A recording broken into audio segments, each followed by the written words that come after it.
छोटी चूकी रहनी तबे हो गइल सागाई अब मन करे हमार ओढ़े के राजाई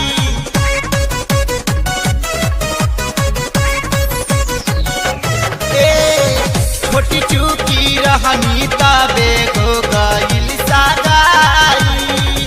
अब मन करे हमार ओढ़े के राजाई ललकाया नारा करिया तायब चोटा गइल बा ललकाया नारा करिया तायब चोटा गइल बा हाँ चोटा गइल बा तो गवना ले जाए बलमुआ मलगोटा गइल बा तो गवना ले जाए बलमुआ मलगोटा गइल बा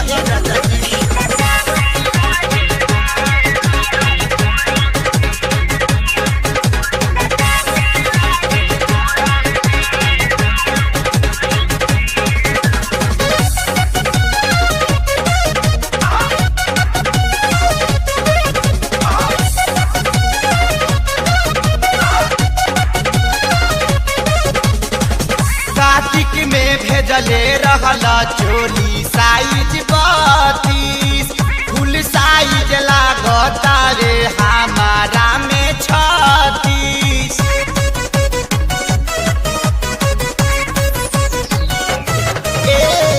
कार्तिक में भेजले रहला चोली साइज 32 फुल साइज लागता रे हमारा में 36 सियते दरजी ई हवा के रगुता गइल बा सियते दरजी ई हवा के अगुता गइल बा हाँ अगुता गइल बा तो गवना ले जाए बलमुआ मलगोटा गइल बा तो गवना ले जाए बलमुआ मलगोटा गइल बा सुनना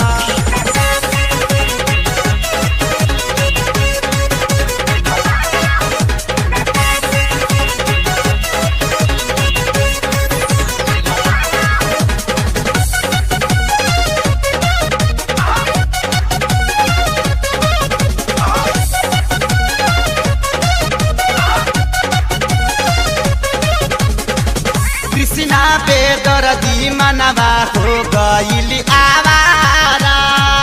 आवा के सारी खोखा खोजता रे छारा